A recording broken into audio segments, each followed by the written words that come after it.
তো হয়েছে। তো এবার ভালো করে মাখার পরে এখান থেকে আমি লেচি কেটে নেব। মানে যেরকম আমরা লেচি কাটি লুচি করার জন্য বা কিছু, যে যেরকম মানে সাইজের পুলি বানাবে সেরকম লেচি কাটবে। তো আমি মোটামুটি একটা সাইজ নিলাম, খুব ছোটও না একদম বড়ও না, এরকম করে আমি লেচিগুলো কেটে নিলাম। লেচিগুলো কাটার পরে বেশ সুন্দর করে হাতের সাহায্যে গোল গোল পাকিয়ে নেব, নিয়ে একটা চ্যাপ্টা করে রাখবো, যাতে আমার পুরের যে লেচির যেই বাটিগুলো করতে বা এখানে যেই পুলিগুলো করব তার বাটিগুলো করতে সুবিধা হয়। তো করে আমি ঢাকা দিয়ে রাখছি। দেখো এবার আমি এরকম একটা ভেজা কোনো কিছু নেবে, পরিষ্কার কাপড় নেবে। আমি এখানে গামছা নিয়েছি, একটা পরিষ্কার ভেজা গামছা। তো সেটা দিয়ে ঢাকা দিয়ে রাখবে, না হলে কিন্তু এর গায়ে একটা শক্ত আস্তরণ পড়ে যাবে, পুলিগুলো ভালো হবে না, ফেটে যাবে, তেলে দেওয়ার পরেই ফেটে যাবে, বা পুলিগুলো তোমরা সুন্দরভাবে করতেও পারবে না। তো এখানে একটা দেখাচ্ছি আমি, দেখো এরকম মাঝখানে পুরটা দিয়ে বাটির মতন করে নিয়ে পুরটা দিয়ে মুখটা একটু চেপে দিয়ে এরকম হাত দিয়ে চেপে একটা মোটামুটি একটা শেপ মতন দিয়ে দিলাম। এটা কিন্তু খুব তাড়াতাড়ি হয়ে যায় বলে এটা আমি দেখালাম।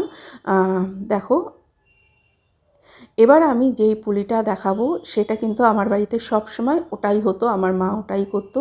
একটা ডিজাইন করে, যেই বেনির আকারে ডিজাইন করে পুলি, এই রকম এটা করতে একটু সময় লাগে বলে আমি কিন্তু এটা খুব একটা করিনি।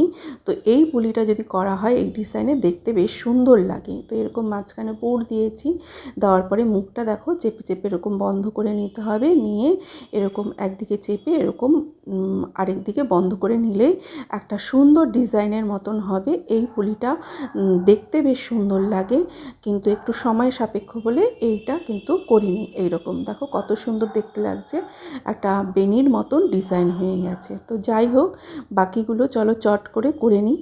করা হয়ে গেছে। এবার দেখো তেল নিয়েছি, এখানে তেলটা গরম হয়ে গেছে, বেশ ভালো পরিমাণে তেল নিতে হবে। নিয়ে এবার তেলটা গরম হয়ে গেলে পুলিগুলো আমি ছেড়ে দিচ্ছি ভাজার জন্য। আর এক্ষেত্রে কিন্তু ফ্লেমটা থাকবে মিডিয়াম টু হাই ফ্লেমে। এই মুগ পুলিগুলো ভাজতে হবে, তাহলেই কিন্তু এটা সুন্দর লাল লাল করে ভাজা হবে। আর যদি এটা লো ফ্লেমে কিন্তু একদম ভাজা যাবে না, এটা কিন্তু মিডিয়াম টু হাই ফ্লেমেই ভাজতে হবে। এপিট ওপিট করে কিন্তু বেশ লাল লাল করে ভেজে নিতে হবে। চলো ভাজাটা হোক, ততক্ষণে তোমরা দেখতে থাকো যে এর রঙটা কীরকম আসলো।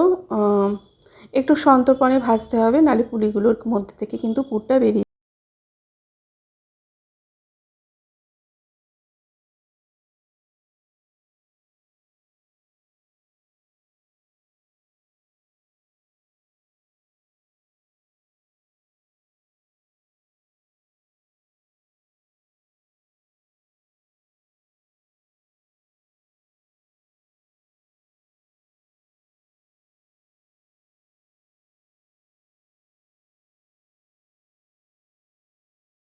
খুব সুন্দর করে লাল লাল করে ভাজা হয়ে গেছে। এবার তুলে নিচ্ছি। তো পরের ব্যাচটা চলো দেওয়া যাক, বাকি কটা ভাজা হতে থাকুক। ততক্ষণে আমি প্লেটটা একটু সাজিয়ে দেখাই তোমাদের কীরকম হলো। তো এই হয়েছে। এরপরে তোমরা আরেকটা জিনিস করতে পারো, যেটা চিনির একটা শিরা করে এর গায়ে যেটা লাগানো হয়, তো আমি সেটা করিনি, কেননা আমার ওই চিনির শিরার মধ্যে দেওয়াটা খুব একটা ভালো লাগে না। এই ভাজা পুলিটাই বেশি ভালো লাগে, মানে ভাজা মুগ পুলিটাই বেশি ভালো লাগে। তো এটাই আমি করলাম, তোমরা একবার করে দেখতে পারো।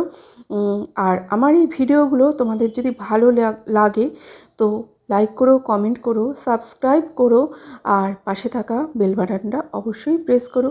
আজকের মতন টাটা বন্ধুরা, পুরো ভিডিওটা দেখতে থাকো আর পজিটিভ হাসি খুশি তো অবশ্যই থেকো। টাটা।